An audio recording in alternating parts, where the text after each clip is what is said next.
2, 10.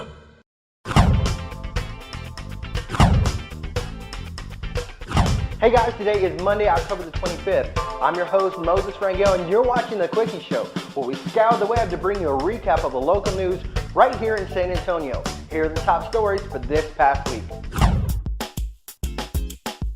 News 4 WOAI.com reports that a celebration was held this past week to recognize the changes being made in a West Side community. The Gateway District was officially unveiled with partnership from St. Mary's University. The city was able to invest its money on parks, bike lanes, crosswalks, and signage for the area. Councilman Justin Rodriguez says that they are also working with TxDOT to improve Bandera Road.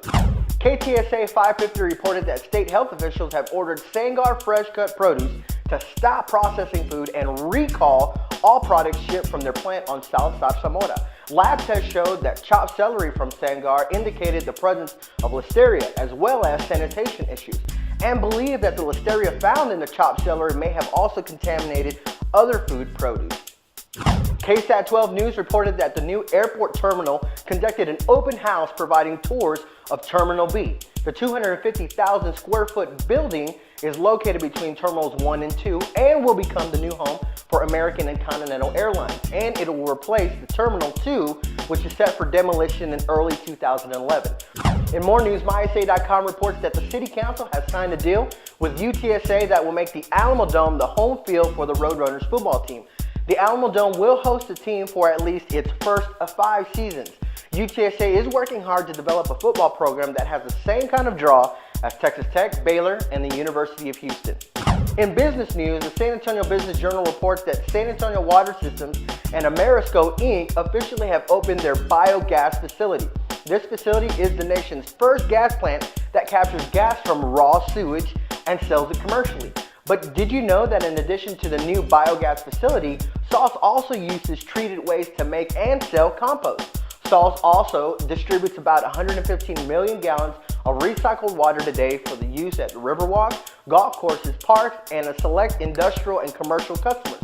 To learn more about this Poo Powered initiative, visit bizjournals.com. This week's director's pick may alarm you.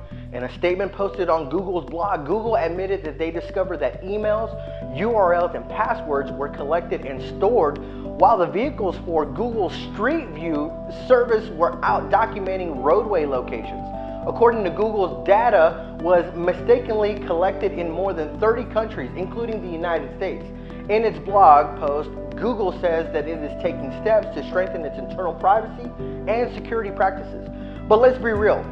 It's not like you can take this data and put it through a shredder and then discard of it in the landfill. How bad of a spot does this put Google and the trust that people have in them? And that's this week's director's pick.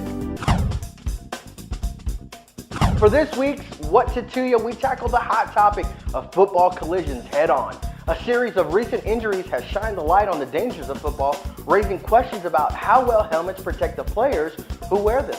Helmets are tested for skull fractures as they were 40 years ago, and even though they protect the skull, it does not protect the brain from feeling the effects of these head-on collisions, which can ultimately lead to a concussion. That brings us to this week's What to Ya. Email us to fans@quickieshow.com and let us know what you think. In lieu of October the 31st, we chose a word that best describes one of its more popular characters and chose the words Dracula sneeze. So what does Dracula sneeze really mean? Well, by definition, to Dracula sneeze means to hold your arm up over your face in a position similar to the way Dracula holds up his cape, all the while sneezing into your elbow. For example, ha-ha-choo! And that's this week's Quickie Show Word of the Week. And that concludes this edition of the Quickie Show. Remember to email us with your comments, your questions, and your story submissions to fans@quickieshow.com. Remember, you can also follow us on Twitter at twitter.com/Quickie Show. Or you can even follow me on Twitter, on Facebook, and MySpace. Well, that's all the time that we have. Thanks for watching, and I'll see you next time on The Quickie Show.